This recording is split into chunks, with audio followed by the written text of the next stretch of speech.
Les 3 grains de riz, un livre de Agnès Bertrand-Martin et Virginie Sanchez. Ce matin, petite sœur Lee a mis sur son dos un sac de toile brune. Dans ce sac se tiennent bien serrés tous les grains de riz que ses parents ont récoltés précieusement dans la plaine à côté du grand fleuve.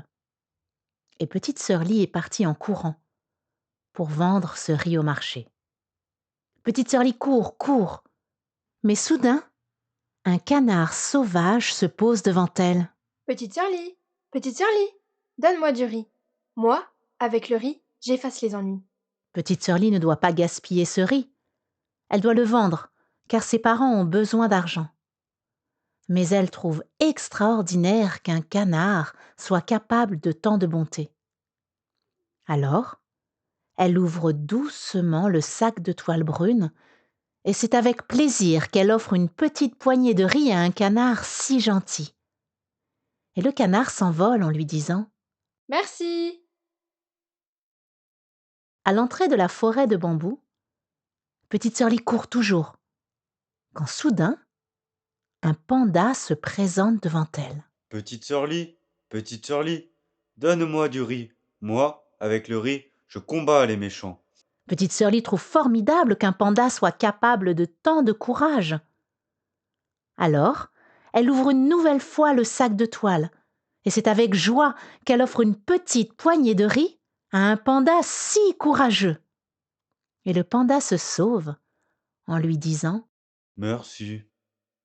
« Petite sœur Lee court au milieu des bambous, quand un singe l'interpelle. Petite sœur Lee, donne-moi du riz. Moi, avec le riz, je fabrique des trésors. Petite sœur Lee trouve incroyable qu'un singe soit si doué.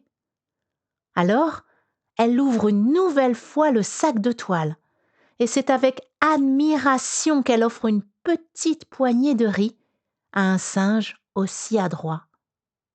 Et le singe se sauve en lui disant Merci.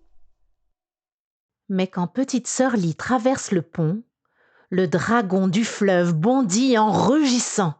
Petite sœur Lee, donne-moi du riz ou je t'avale. Petite sœur Lee a tellement peur du dragon qu'elle lui jette une énorme poignée de riz pour qu'il la laisse tranquille. Mais le dragon ne dit pas merci. Vraiment pas du tout. Au contraire, il se fâche de plus belle et il rugit. Petite sœur Lee, tu te moques de moi? Une poignée ne suffit pas. Je veux tout ton riz. Donne-le-moi. Ah non, répond petite sœur Lee. Tu exagères. Ce riz, je dois le vendre au marché. Et petite sœur Lee court de l'autre côté du pont. Le dragon est furieux. Il se dresse pour cracher sa colère contre petite sœur Lee. Il lance des serpents de flammes qui transforment le ciel en brasier.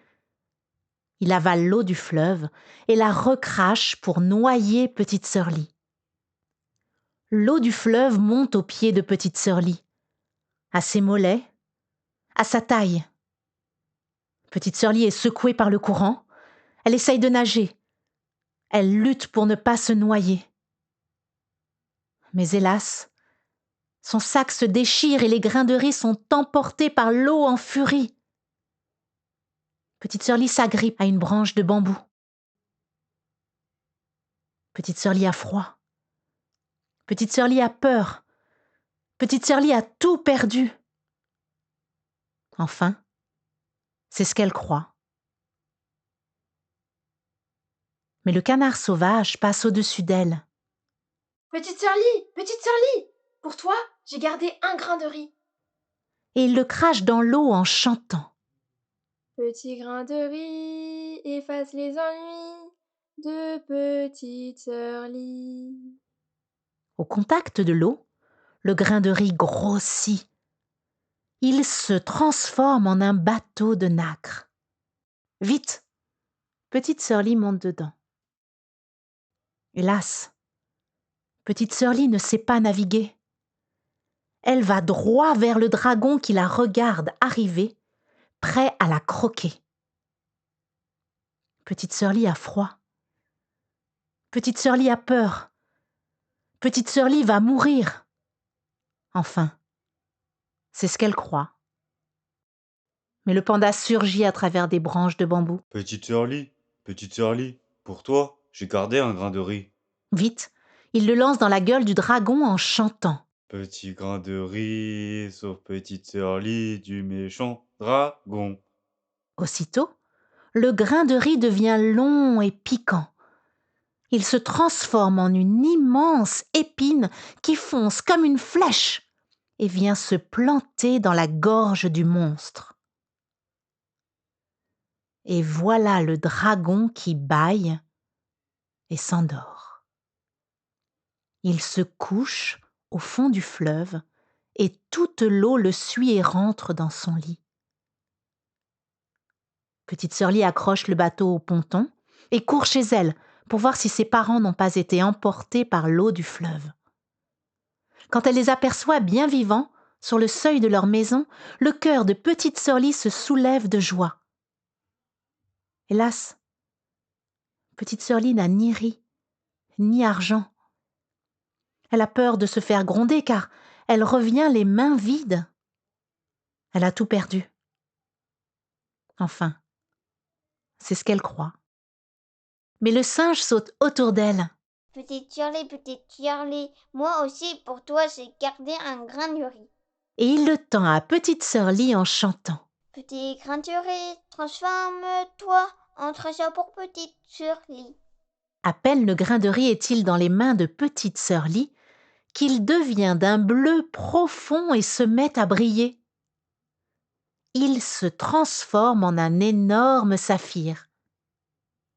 Alors, petite sœur Lee court offrir cette pierre précieuse à ses parents et se jeter dans leurs bras. Quelle joie pour les parents de petite sœur Lee de retrouver leur fille. Mais aujourd'hui encore, ils n'ont pas vraiment compris comment petite sœur Lee a pu leur rapporter un tel trésor à la place d'un seul sac de riz, ni comment un canard sauvage, un panda et un singe sont devenus ce jour-là ses amis pour la vie.